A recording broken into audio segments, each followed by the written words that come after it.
Hello बच्चों, नमस्कार। बच्चों, आज हम राजनीति विज्ञान के मूल आधार पेपर के अंतर्गत संप्रभुता यानी कि सॉवरेंटी टॉपिक पर चर्चा करेंगे। जैसे कि आप सभी जानते हैं कि प्रभुसत्ता या संप्रभुता राज्य का अनिवार्य लक्षण है। जनसंख्या, निश्चित क्षेत्र, सरकार और संप्रभुता, राज्य के इन तत्वों में संप्रभुता सबसे अधिक महत्वपूर्ण तत्व है, जिसके आधार पर राज्य को अन्य सभी समुदायों से पृथक किया जा सकता है। राज्य के लिए संप्रभुता का वही महत्व है जो कि व्यक्ति के जीवन के लिए प्राणों का होता है। वस्तुतः संप्रभुता के बिना राज्य के अस्तित्व की कल्पना नहीं की जा सकती है। प्रभुसत्ता को हिंदी में राजसत्ता अथवा संप्रभुता भी कहा जाता है तथा अंग्रेजी में इसे सॉवरेंटी कहा जाता है, जो कि लैटिन भाषा के सुपरएनस शब्द से निकला है, जिसका अर्थ सर्वोच्च शक्ति होता है।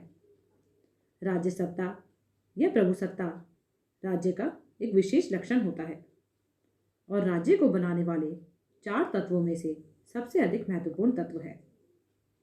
संप्रभुता का आंग्ल पर्यायवाची सॉवरेंटी लैटिन शब्द सुपर और एनस से लिया गया है, जिसका अर्थ उस भाषा में सर्वोच्च शक्ति होता है।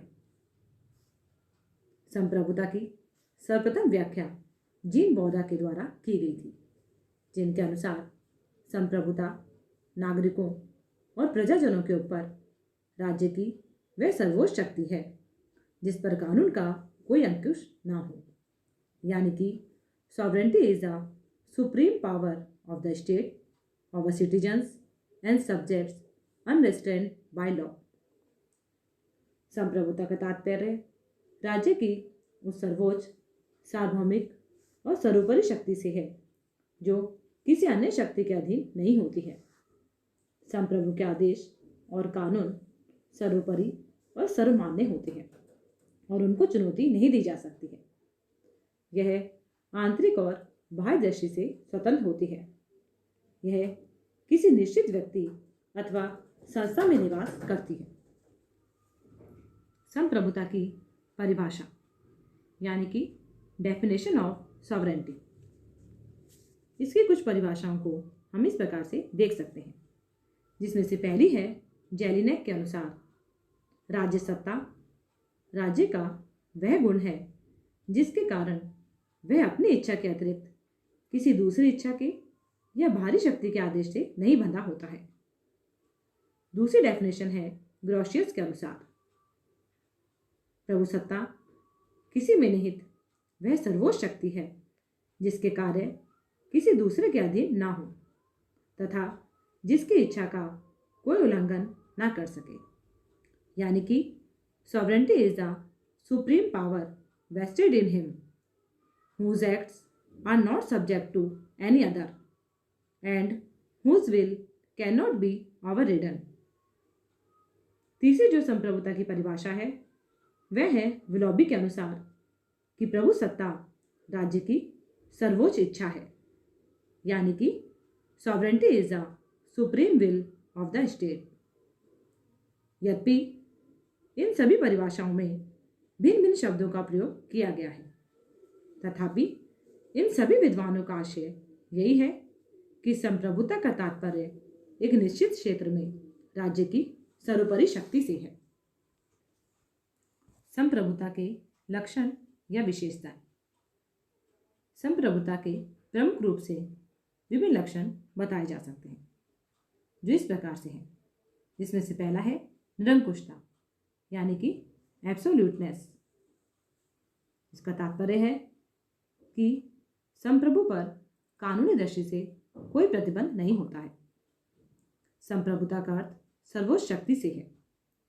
संप्रभुता आंतरिक और बाहरी दोनों ही क्षेत्रों में निरंकुश एवं सर्वोच्च होती है। आंतरिक क्षेत्र में संप्रभुता सभी व्यक्तियों और समुदायों पर नियंत्रण रखती है, शक्ति के आधार पर उनसे अपनी आज्ञाओं को मनवा सकती है एवं किसी के द्वारा भी राज्य की आज्ञाओं को चुनौती नहीं दी जा सकती है। इसी प्रकार बाहरी क्षेत्र में एक राज्य दूसरे राज्यों के साथ संबंध स्थापित करने के संबंध में पूर्णतः स्वतंत्र होता है। इसका दूसरा लक्षण है मौलिकता, यानी कि ओरिजिनलिटी, यानी कि संप्रभुता मौलिक है। मौलिकता का अर्थ होता है कि राज्य की संप्रभुता किसी अन्य सत्ता द्वारा प्रदत्त नहीं है। संप्रभु के पास सत्ता अपने अधिकार से ही है, वह उसने किसी से प्राप्त नहीं किया है। यह मौलिक होती है, यह किसी अन्य सत्ता द्वारा राज्य को प्रदान नहीं की जाती है। अगर यह अन्य सत्ता द्वारा प्रदान की जाए तो इसका अर्थ होगा कि राज्य से भी ऊपर कोई सत्ता है, साथ ही अन्य सत्ता जब चाहे इसे छीन सकती है। इसी प्रकार से संप्रभुता का जो तीसरा लक्षण है वह है सर्वव्यापकता, यानी कि यूनिवर्सलिटी, अर्थात संप्रभुता सर्वव्यापक है। इसकी सर्वव्यापकता का तात्पर्य यह है कि राज्य के अंतर्गत स्थित सभी व्यक्तियों और समुदायों पर राज्य की प्रभुत्व शक्ति का नियंत्रण रहता है और इनमें से कोई भी संप्रभु शक्ति से मुक्त होने का दावा नहीं कर सकता है। इसका अर्थ यह है कि राज्य के भीतर समस्त व्यक्ति और समुदाय राज्य के अधीनता में ही निवास करते हैं।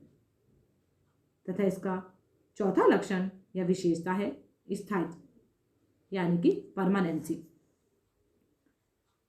यानी कि संप्रभुता स्थायी होती है। सम्राट, शासक या सरकारों के परिवर्तन से इस पर कोई प्रभाव नहीं पड़ता है। संप्रभुता इनके साथ नष्ट नहीं होती है, वरना राज्य का अस्तित्व भी समाप्त हो जाएगा। संप्रभुता स्थायित्व होती है और संप्रभुता का अंत करना राज्य को ही समाप्त करना है। ब्रिटिश संविधान में राजा मृत है, राजा चिरायु हो, king is dead, long live the king की जो कहावत प्रचलित है वह सरकार और संप्रभुता के भेद को स्पष्ट करते हुए यही बताती है कि संप्रभुता एक ऐसी संस्था के रूप में होती है जो कभी भी समाप्त नहीं होती है। संप्रभुता का नेक्स्ट लक्षण या विशेषता है अदेयता, यानी कि राज्य स्वयं को नष्ट किए बिना प्रभुसत्ता किसी दूसरे को नहीं दे सकता है। गार्डनर के अनुसार प्रभुसत्ता त्यागना आत्महत्या के समान है। तथा संप्रभुता का जो नेक्स्ट लक्षण है वह है अनन्यता, यानी कि एक्सक्लूसिवनेस। इसका अर्थ यह है कि एक राज्य में केवल एक ही प्रभु शक्ति हो सकती है जो वैध रूप से जनता को आगे पालन का आदेश देती है।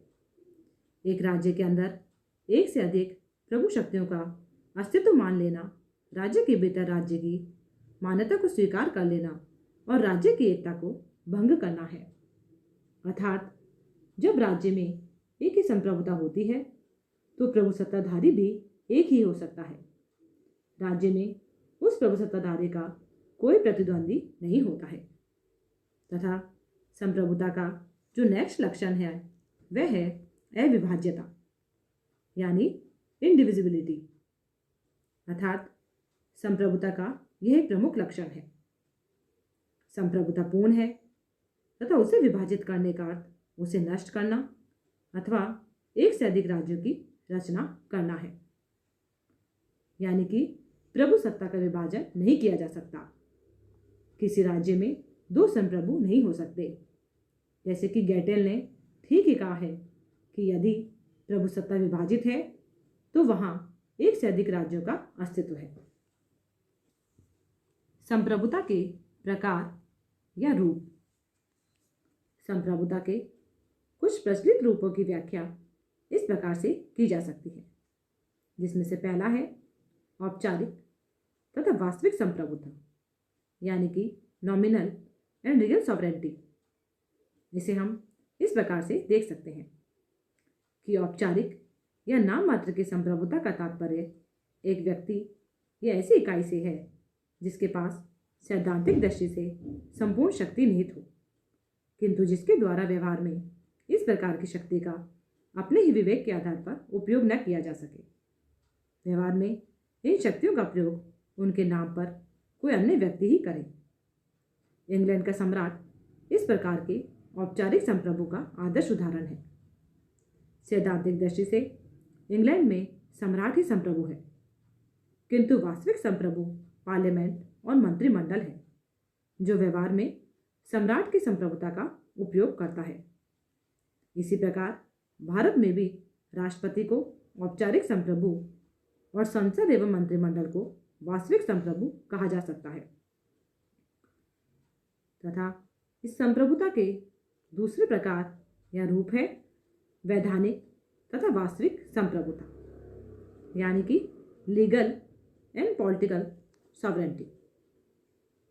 अर्थात वैधानिक संप्रभु वह है जिसके पास कानून निर्माण और उसे लागू करने की शक्ति होती है। उसका कानून सभी संबद्ध लोगों पर अनिवार्य रूप से लागू होता है। ब्रिटेन की संसद वैधानिक संप्रभु का उदाहरण है।